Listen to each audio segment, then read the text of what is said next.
Hey, what's up everybody? I'm Jackie, aka Jax Just Happened, here on the internet, and I hope you had a fantastic, wonderful, awesome sauce day. So you see the title, you know what this video is going to be. It has been a little while since I have done a favorites video, so I have quite a bit to talk about, so let's just jump right in. But first, I want to give a quick shout out to my history teacher and my golf coach, who said that I should feel bad for saying history was my least favorite class of the year, when in fact it is not. I just am bad at history, which is why I said that in the first place.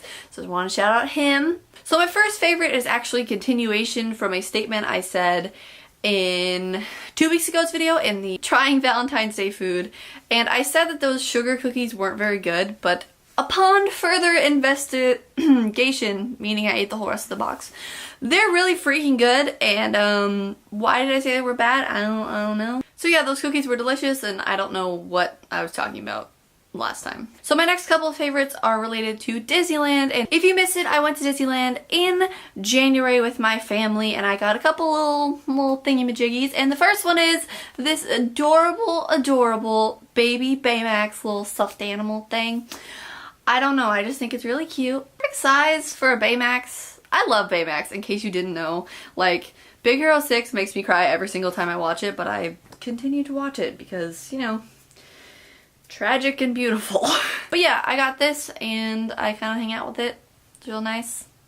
It's a fave, for sure. The next two things that I got from Disneyland are hats. So the first one I got is the classic Minnie Mouse baseball hat thing. So I usually wear baseball hats when I go to Disneyland, unless I'm wearing my R2-D2 ears, which you guys have seen. But we saw this one and I was like, this combines those things together. So I got this one. I only got to wear it once when I was there, which was at night, so like it wasn't really practical, it was just more for fun, because it was raining the rest of the time. So I wore my Monsters University hat because I didn't feel as bad if this one got a little water damage, because it's already, you know, tastefully distressed here in the front because of Mike Wazowski and the whole story, you know, of Monsters University. And I like this hat a whole bunch too. I wore it the other day. Not in Disneyland, just like in regular life, and I had a great time doing it. So, speaking of the time that I wore that hat outside of Disneyland, I was actually wearing it at a walk to support a lady who unfortunately has cancer for the second time in her life, and I want to say she's like mid-20s, and that's really unfortunate. So my family's been affected by cancer quite a bit, so my family and we support wherever we can with the whole cancer support situation. So when we were there, I really enjoyed seeing how many people showed up just to support this lady, because I feel like it's really cool, like especially when you're going through something as hard as cancer, and especially for the second time in her case.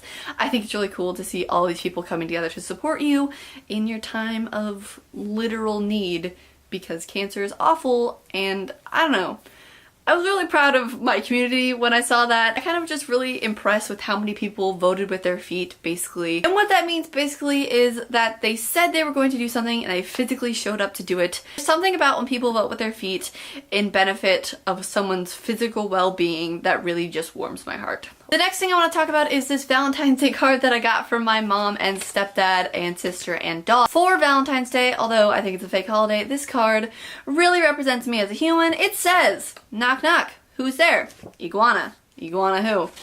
Iguana wish you a happy Valentine's Day. Yep, it's a pun and I love it, so there we go. Love that card. Let's move on to some music favorites from the last couple of months, because I have quite a bit to talk about, because music in the last couple of months has really been attacking my feels in all the right ways, and I would love to share that with you so that you can feel just as vulnerable listening to this music as I do. So let's get started. So Ed Sheeran can do no wrong. His song Shape of You is incredible. His song Castle on the Hill is equally as incredible, if not more, in my personal opinion. I think it's like a little better, but you know, whatever, potato potato. I would love to see him live so bad. Goal of 2017, see at least one concert. If it's Ed Sheeran, whoo, perfect. If it's not, if it's somebody else, perfect also. I mean, I just would like to see some live music, because I haven't seen a concert since the One Direction 5 Sauce concert a while ago, so I'm in need. Another song of Ed Sheeran's, which is not new, but it's off his album Multiply, is the song I'm a Mess, and I don't know, every time that song comes on my Pandora, I stop and I have to listen to it because it's so beautiful and tragic and relatable that you just gotta pay attention. So I got the Pentatonix album for Christmas, and I've been listening to it in my car and on my iPod pretty much religiously just because it's such a good album. If you haven't listened to their first album, I highly recommend it. It's incredible. I really like Can't Sleep Love, obviously. Classic. I love Cracked. That one is deep and meaningful, and it's just pretty good. Nathan Sykes. I don't really know how to say his last name, but he has this song called Over and Over Again, which I believe there's a version where he sings with Ariana Grande, and I love it a lot. So yeah, there's that I've been loving. Also, I got Daya's album, Sit Still Look Pretty, for Christmas also, and I absolutely love every single song on that album. And there's 17 songs on this album. That's no easy feat to make 17 really great songs, but she managed to do it. I think my favorite one is Back to Me, just because that beginning like 15 to 30 seconds of that piano situation, oh, it's beautiful, and I love every second of it. Also, Thirsty is a really funny song, so if you'd like to check out Daya's album, I would recommend that because it makes you feel things, but also it's just so good that it makes you want to dance along to even the tragic songs. Tragic and beautiful. Words I often share in these favorites videos. Definitely would describe Daya's album for sure. The next song that I have been loving is All Time Low by Jon Bellion. I think is how you say his name.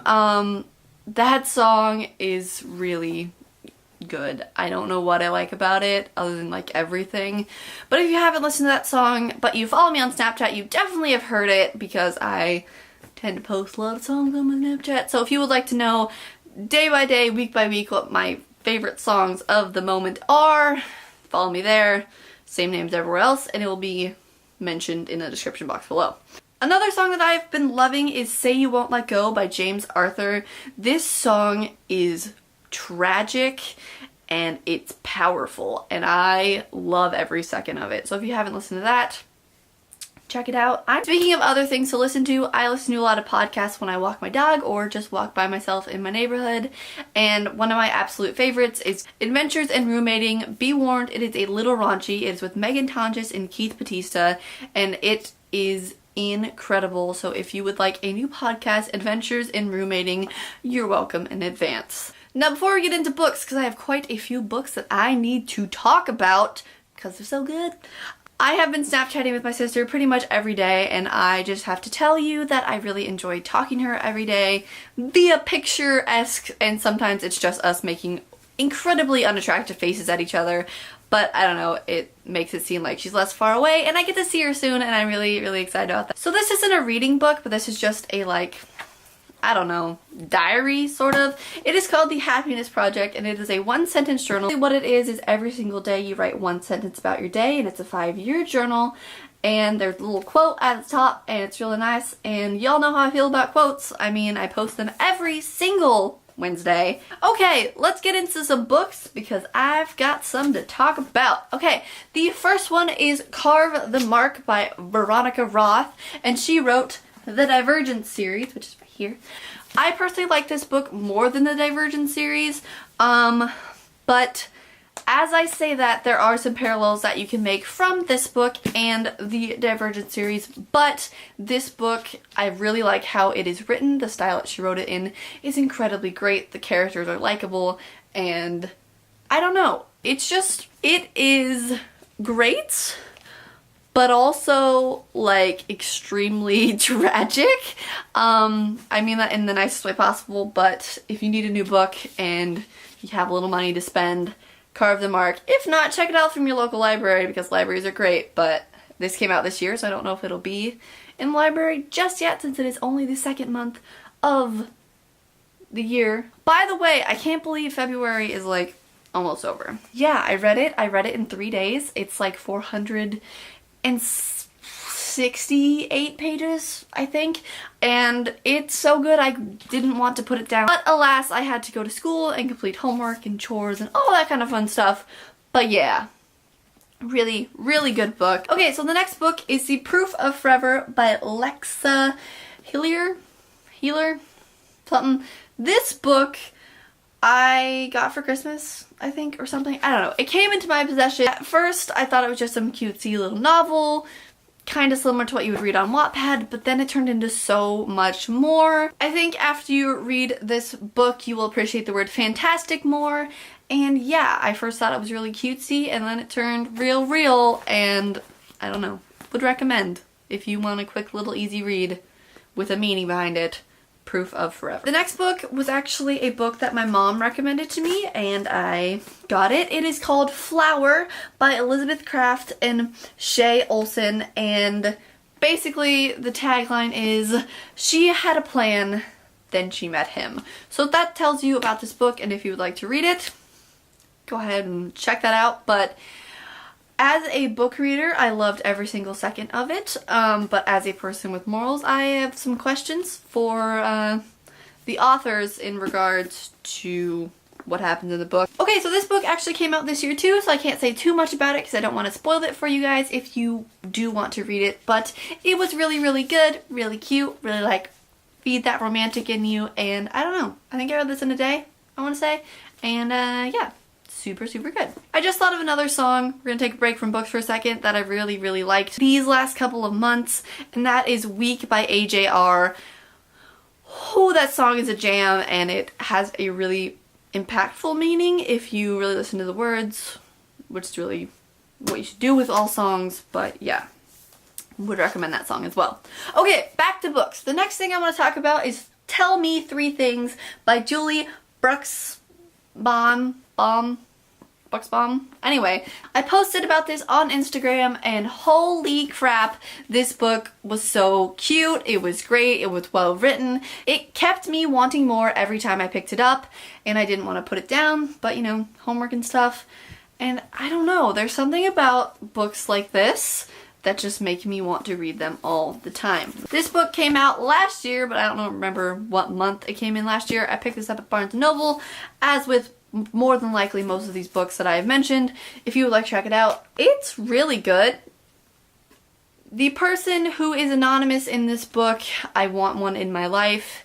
If you've read it, you know who I'm talking about, but I don't want to spoil it for those who haven't. But yeah, highly recommend you check this out. The next book that I read and loved these last couple months is All the Bright Places by Jennifer Niven. Holy tragic, but incredible. It takes a topic that is not very easy to talk about and makes it extremely digestible. It also is romantic because I like to read about love as well as death. Beautiful and tragic are perfect words to describe this. Yeah, if you would like to check out a really good read, I'd recommend this one as well as all the other books that I've talked about. And finally, the last book that I want to talk about is The Romantics by Lee Cohen. I want to say, also, look at the inside of this book and tell me this is not the cutest color. I mean, it's really bright, and like my sister would definitely wear this as a shirt, so like it reminds me of her, but also I really like how it looks. Anyway, side note, the narrator is love in this book, so it's a little bit hard to get into at first. It's pretty good. I really enjoyed reading it. I was rooting for the characters the whole time to get together, and you know, books happen. So this book is incredibly sweet, and it makes you feel all the feels, but yeah, if you are a little wary of kind of third-party narrators, be a little cautious when reading this. It takes a couple chapters to get into, but once you are in it until the very end, and then you are happy. So, you're welcome. I just remembered another book that I wanted to talk about, and that is The Geek's Guide to Unrequited Love. This book is really cute. I personally can identify with the main character a lot in the sense of not knowing how to deal with feelings in general, but also because the geekiness is strong with this book. So if you like that kind of thing, here you go. Geeky love. You're welcome. And the final thing that I've been loving the last couple months, I actually recently just got and have yet to use because there is puddles and I don't want to ruin them. But look, I got new Vans and they're so pretty and springy and I'm really excited to wear them, and also they're really freaking cute, and I have yet to have a pair of Vans that are like 3/4 / high toppy kind of way, and I don't know, I'm really excited to wear them when it turns a little drier and a little bit more like spring. I'm probably going to wear these almost as often as I wear my black Vans, which I pretty much wear every day. So you better believe if you know me in real life, you will be seeing these. The like little Van symbol on the back is also the same like lilac-y purple color that the rest of the shoes are, and I don't know why I love that so much, but I do. Oh, I also found a new show that I really liked. It's called The Magicians. Season 1 is on Netflix right now, and I believe Season 2 is playing on the channel Sci-Fi as we speak, you know, in the respective days that it plays.